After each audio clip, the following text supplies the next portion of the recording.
យ៉ាងហើយណាស់សិស្សសាលាវ័យក្មេងនៅក្នុងប្រទេសភូមាចំនួន20នាក់និងគ្រូបង្រៀនដែលនៅក្នុងសាលា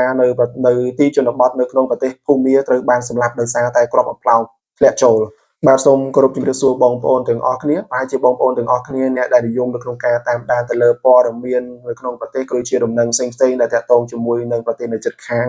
របស់ពួកយើងជាពិសេសគឺប្រទេសភូមាតែម្ដងដូចដែលបងប្អូនទាំងអស់គ្នាបានដឹងហើយថាថ្មីនេះកាលពីថ្ងៃទី28ខែមីនាឆ្នាំ2025ប្រទេសភូមាបានជួបនៅគ្រោះធម្មជាតិគឺគ្រោះរញ្ជួយដីដែលធ្វើឲ្យប្រជាពលរដ្ឋប្រទេសភូមាជាច្រើនពាន់នាក់បានបាត់បង់ជីវិតហើយមានចំនួនប្រជាពលរដ្ឋជាច្រើនអ្នកទៀតដែលកំពុងតែរងរបួសនិងកំពុងតែដង្ហើយរក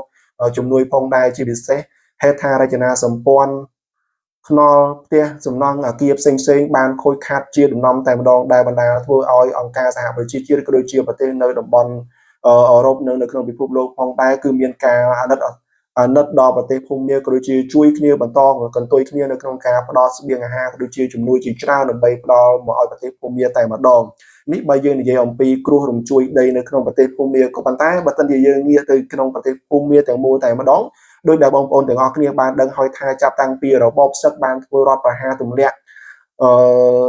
នាយករដ្ឋមន្ត្រីស្របច្បាប់នៅក្នុងប្រទេសភូមានៅក្នុងឆ្នាំ2021មកគឺនៅក្នុងប្រទេសភូមាគឺចាប់ផ្ដើមមានបញ្ហាសង្គ្រាមស៊ីវិលនៅក្នុងប្រទេសខ្លួនរហូតតាំងពីឆ្នាំ2021រហូតមកដល់ពេលបច្ចុប្បន្ននេះក៏នៅតែពុំទាន់មានការឈប់បាញ់ឯណានីមួយនៅឡើយផងទេចាក់ស្ដែងថ្មីនេះផងដែរគឺនៅក្នុងប្រទេសភូមាតែម្ដងគឺមានគ្រាប់បំផ្លោងមួយបានធ្លាក់ចូលទៅក្នុងសាលាបឋមសិក្សាមួយកន្លែងដែលបណ្ដាលឲ្យសិស្សក្មេងៗនៅក្នុងសាលានោះចំនួនរហូតដល់20នាក់បានស្លាប់ជាពិសេសគឺគ្រូបង្រៀននៅក្នុងសាលានោះផងដែរក៏បានស្លាប់ដូចគ្នាហើយមានចំនួនសិស្សសាលានិងប្រជាពលរដ្ឋផ្សេងមួយចំនួនផ្សេងទៀតបានរងរបួសដែលកំពុងតែសម្រាប់ព្យាបាលតែម្ដងបើយើងងាកទៅសហគមន៍អឺរ៉ុបតែម្ដងសហគមន៍អឺរ៉ុបគឺគេបានស្នើឲ្យខាងភាគីទាំងពីរគឺភាគីរបបសឹកភូមាក៏ដូចជាក្រមឧទាមប្រដាប់អាវុធជនជាតិភៀតតិចឲ្យមកបំភ្លឺថាតើភាគីណាមួយគឺជាអ្នកដែលបំពេញក៏ដូចជាអ្នកដែលធ្វើឲ្យមានគ្រោះ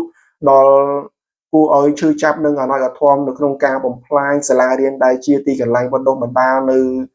ការអប់រំនៅក្នុងការអភិវឌ្ឍរបស់ប្រទេសជាពិសេសគឺបានធ្វើឲ្យក្មេងៗជាច្រើនបានស្លាប់បើតាម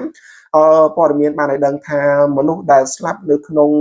ការបំផ្លោងគ្រាប់បែកចូលទៅក្នុងសាលានោះដែលក្មេងជាងគេបំផុតនោះគឺអាយុ7ឆ្នាំតែម្ដងនេះគឺជាទង្វើដល់គ្រោះថ្នាក់គឺជាទង្វើដល់ខុសខើតែម្ដងដែលធ្វើការបំពេញនៅក្នុងការវាប្រហារទៅដល់សាលារៀនដែលជាទីតាំងបណ្ដុះបណ្ដាលនៅសិស្សានុសិស្សដើម្បីឲ្យទទួលបាននៅចំណេះដឹងជាទូលំទូលាយតែម្ដងអញ្ចឹងអង្គការសហប្រជាជាតិក៏ដូចជាមន្ត្រីរដ្ឋបាលនៅក្នុងប្រទេសអឺរ៉ុបមួយចំនួនក៏ដូចជាសហគមន៍អឺរ៉ុបគេកំពុងតែរងចាំមើលតើរបបសឹកភូមាឬក៏ពួកក្រមឧទាមជាអ្នកធ្វើនៅបញ្ហានេះកើតឡើងបើយើងមើលទៅខាងរបបសឹកភូមាតែម្ដងគឺគេបានចានចោលថានេះវាមិនមែនជាព័ត៌មានពិតទេវាគឺជាការបំភ្លៃការពិតឬក៏ការបំភ្លៃព័ត៌មានដើម្បីឲ្យសហគមន៍អឺរ៉ុបក៏ដូចជាពិភពលោកដាក់សម្ពាធឲ្យខ្លាំងទៅតាមលទ្ធភាពរបស់ពួកគេទៅលើរបបសឹកភូមាតែម្ដងដោយដែលបងប្អូនទាំងអស់គ្នាបានដឹងហើយថាដើម្បីគ្រប់គ្រងអំណាចដើម្បីធ្វើយ៉ាងណាឲ្យខ្លួនមានអំណាចនោះរបបសឹកភូមាអាចធ្វើរឿងរ៉ាវដែលនឹកស្មានមិនដល់អាចធ្វើបានជាពិសេសគឺការសម្លាប់ប្រជាពលរដ្ឋខ្លួនឯងតែម្ដងអញ្ចឹងយើងនឹងចាំមើលទៀតថាតើបញ្ហានេះនឹងមានការចេញមកបំភ្លឺអំពីភាគីណាមួយឬក៏យ៉ាងណាដែរយើងនឹងចាំតាមដានមើលទាំងអស់គ្នាចាំតាមដានទាំងអស់គ្នាបន្តទៀតនៅបញ្ហាទាំងអស់នេះនៅក្នុងប្រទេសភូមា